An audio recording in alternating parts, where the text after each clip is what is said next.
Continuamos en Calzada Política y queremos abordar el tema de la seguridad nacional como estrategia general en su sentido más amplio, porque obliga todo este asunto del Chapo Guzmán a revalorar, recalibrar, reconsiderar qué está ocurriendo con la seguridad nacional en México. Y quería iniciar esta discusión antes de irme a los específicos o a los puntos concretos de la institucionalidad, recordando la entrevista que le hizo Julio Scherer al Mayo Zambada.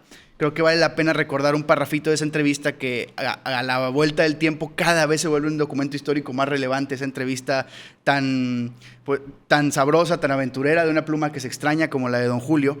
Pero decía el Mayo en ese momento: el problema del narco envuelve a millones, ¿cómo dominarlos? En cuanto a los capos, encerrados, muertos o extraditados, sus reemplazos ya andan por ahí. A juicio de Zambada, el gobierno llegó tarde a esta lucha y no hay quien pueda resolver en días problemas generados por años. Infiltrado el gobierno desde el corazón del sistema, el tiempo hizo su trabajo y la corrupción se arraigó en el país. Al presidente, además, lo engañan sus colaboradores. Son embusteros y le informan de avances en esta guerra que realmente está perdida. Se referían en ese entonces a Calderón, pero creo que vale mucho la pena recuperar la figura de la persona que es más cercana al Chapo Guzmán, que muchos analistas ponen incluso por encima en un nivel de organizacional, intelectual, etcétera, que la figura del propio Joaquín Guzmán lo era, para darnos una sensibilidad de cómo está el tema de la seguridad en el país. Y eso ahora sí ya lo aterrizo a la pregunta de: ¿ha cambiado algo en la seguridad nacional del sexenio pasado a este? ¿Dalo? Mira, yo creo que no, a lo mejor podemos con mucha tranquilidad decir que ha empeorado. Y te voy a decir por qué. No nada más por los casos, porque la gente, yo creo que tendemos a querer hacer referencia rápida a cuestiones estadísticas, si se atrapó a un narcotraficante, claro, si bajaron o no los secuestros, o si se detuvieron arsenales de armas, o drogas, etcétera, ¿no? Cargamentos de droga.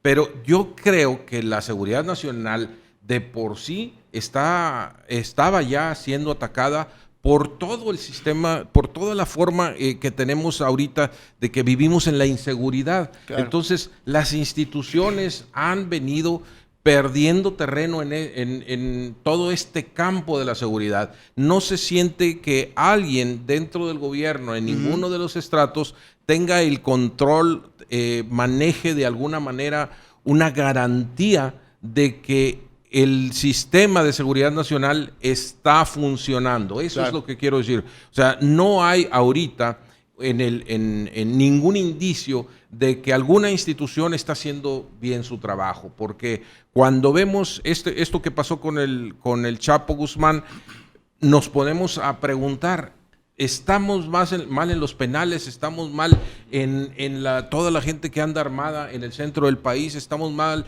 con los cárteles dominando toda la frontera? Sí. Entonces, ¿cuál estamos ganando? ¿En qué estamos bien? Hay? Díganme algo que una institución de seguridad en este país vaya controlando. No sé qué parece. Sí, muy difícil encontrarlo. Mira, el tema de seguridad y la estrategia puede tener muchos frentes, pero a mí me gustaría tocar uno en particular que tiene que ver con el tema de la violencia en México. Quiero citar en este momento a David Pérez Esparza, buen amigo, investigador mexicano, que ahorita lo tenemos en Londres terminando su tesis de doctorado, pero nos compartió algo que se me hizo muy revelador y muy interesante. Hace una relación directa sobre los homicidios, la violencia en México, con la introducción o importación de armas de Estados Unidos hacia México. El tráfico de armas, porque es ilegal. ¿No? Entonces tiene la forma, este investigador David, de poder hacer una relación directa entre los homicidios que existen en México, su repunte de forma sumamente alarmante, y la presencia de armas en México y este tráfico. ¿A dónde llevo esto? Que se hizo un análisis de estrategia de seguridad nacional hace ya 10 años sobre fundamentos no claros y sin tener realmente argumentos numéricos para comprobar esta situación. Se hablaba que la pobreza en México estaba aumentando, por lo tanto teníamos más violencia. Cuestión que ahorita se puede comprobar que es falso. Se hablaba que había una migración masiva del campo a la ciudad y por lo tanto esta parte de vivir en un tema urbano nos llevaba a ser una sociedad más violenta. También se puede comprobar que esto era falso. Se hablaba también que nos volvimos un país mucho más corrupto que antes, por lo tanto, eso también nos llevaba a una sociedad más violenta. También eso es posible comprobar que es falso. Tenemos el mismo nivel muy alto de corrupción desde hace mucho tiempo para acá. Pero se había escapado el tema de las armas. No sé si se había escapado adrede o se les había pasado a muchísimos analistas pues era muy que han pasado conveniente por que se el tema escapara para mucha gente, ¿no? de todos los que diseñan las políticas públicas. Si no lo vieron, yo también dudo bastante, como dice Gilberto, ¿no? Pero aquí hay un punto específico que sí se puede tratar y nos deja fuera de la especulación. Las armas es un gran problema que si no se detiene el tráfico en México, difícilmente vamos a ver que esta sociedad se aleja de la violencia que tanto nos ha dañado como sociedad. Claro. Si mal no recuerdo, en esta investigación de David Pérez, buen amigo, también marcaba que la línea temporal de quiebre era en el sexenio de Fox, no de 2004. Calderón. En el año 2004, donde más empieza a ver el tráfico de armas y ahí es donde se ve estadísticamente un repunte de los homicidios. Es un tema que es de primer orden y hay que revisar. Y otro tema que quería ponerle sobre la mesa es ¿qué cambió o supuestamente cambió en este sexenio respecto a la seguridad? Porque en la entrada de Peña Nieto hay si no un borrón y cuenta nueva, cuando menos una sacudida al tema de la seguridad en apariencia. ¿A qué me refiero? A que dentro de todo el proceso de recentralización que inició al principio de este sexenio, desaparece la Secretaría de Seguridad Pública, cuestionadísima como García Lona Productions, ¿no? Y todo lo que ocurrió. Todo lo que ocurrió. Cuestionadísima, desaparece como secretaría, se mete o se crea la Comisión Nacional de Seguridad debajo de la Secretaría de Gobernación y por tanto Osorio Chong, y eso no se recuerda, es un supersecretario, porque además de tener todos los poderes que tiene Gobernación, además se le puso toda la parte de fuerza pública no militar, o sea, toda la Policía Federal, el CISEN, etc. Toda la Comisión Nacional de Seguridad depende directa y personalmente de Miguel Ángel Osorio Chong, que sería el responsable número uno de lo que acaba de ocurrir con Joaquín Guzmán. Lo era, pero lo interesante es analizar qué ha cambiado, o sea, por qué desaparecimos una secretaría, por qué creamos un supersecretario en Gobernación, se trajeron a Manuel Mondragón y Calp, que en su momento era un personaje de mucho prestigio por lo que hizo en la Ciudad de México, pero ¿qué cambió con este cambio institucional, Lalo? Bueno, yo creo que yo creo que estamos llegando al punto más álgido de la razón por la que está así la situación. Hacen cambios por el cambio, no hacen cambio por el resultado o por una estrategia. O por datos que hayan analizado en algún momento. Exactamente. Oye, yo llego como nuevo gobierno, voy a cambiar esto porque el otro pues estuvo cuestionado, hizo las producciones y gracias a eso se nos fue una secuestradora de francesa, etcétera, por andar subiendo recreando los crímenes a las cámaras de Televisa. Muy bien. Sí había cuestionamientos, pero hacemos el cambio y no decimos hacia dónde vamos. Claro. No parece haber una meta. O sea, ¿cuál es la meta? No existen metas, no existen objetivos claros y existen muchos tabús, que es otra cosa que también quiero comentar. En el 2006-2007 se cambia la estrategia a un tema de atacar el tema de las drogas. Después al final cambian un poco la estrategia y se van sobre los cárteles como tal. No somos un país realmente consumidores de drogas. Se pueden explicar por muchas formas, una de ellas la más simple, economía. No abunda y no sobra el dinero en esta sociedad para comprar drogas tan caras. Pero no somos un país que consume drogas, es un país traficante de drogas que suministra a otro país que las consume, ¿no? Tenemos que empezar a quitar esos ciertos tabús de la discusión sobre el tema de las drogas. Estados Unidos ya empezó en un tema de legalización muy claro, va hacia allá. Nosotros tenemos que abrir la mesa en ese sentido y reconocer que la cuestión no es la existencia o no de las drogas, sino el mismo control de todo lo que está alrededor del tráfico de las mismas. Y por eso regreso al tema de las armas.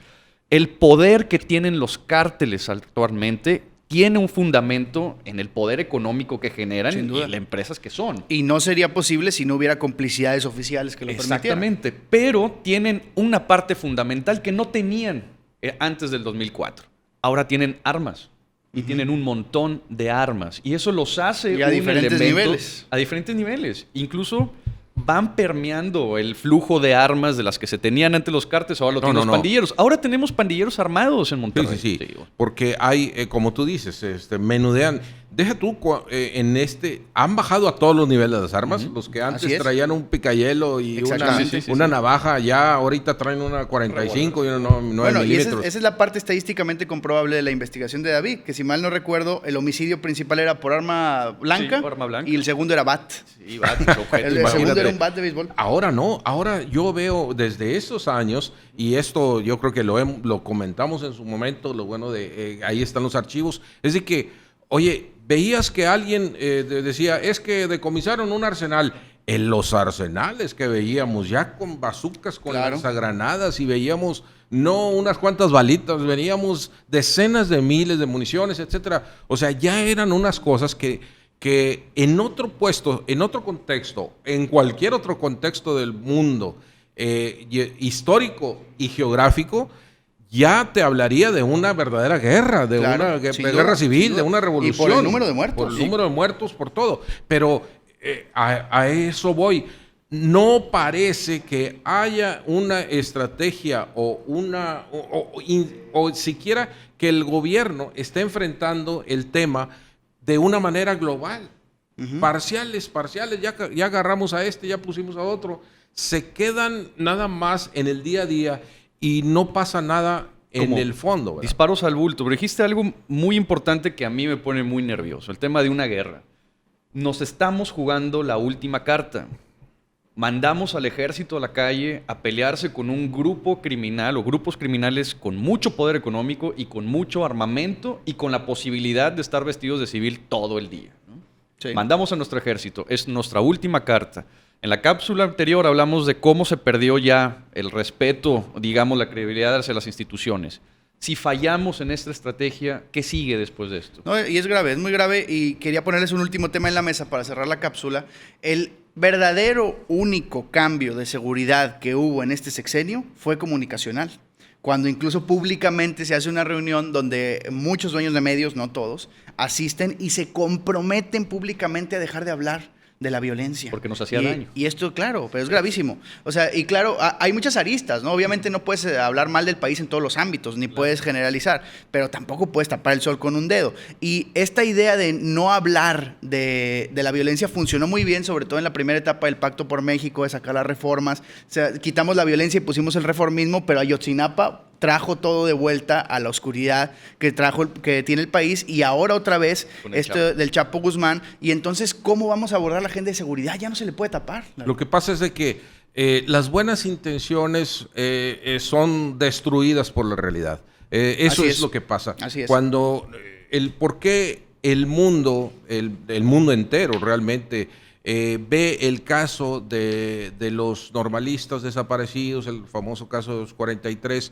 Pues porque a vista de todas las personas que tienen un poquito de experiencia en los análisis, que viven las democracias, que viven la historia de los pueblos, dices, no puede ser que por una simple protesta se haya desaparecido a unos jovencitos, Claro. que pues yo creo que lo más que tuvieron andaban con unas pancartas ahí.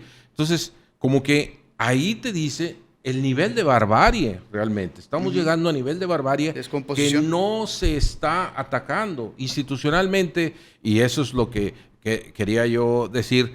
¿Ustedes cómo ven que el señor Osorio Chong todavía esté ahí en su puesto? O sea, yo creo Es que... inaudito. Es inaudito. Yo creo que yo ya debería de estar pensando.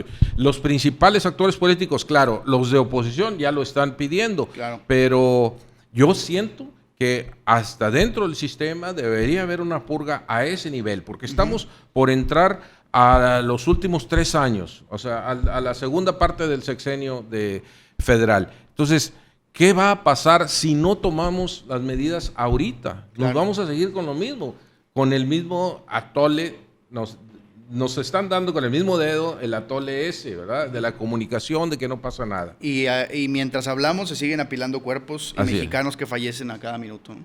Muy bien, Por pues cada yo hora. creo que el tema es fundamentalmente que no se pueden dejar los tabús que se dejaron en la mesa, se tienen que tomar decisiones ya bastante claras en este sentido, y que se deje el tema muy claro, que hay detrás de todo este tráfico de armas y el poder que le han generado estos grupos, ¿no?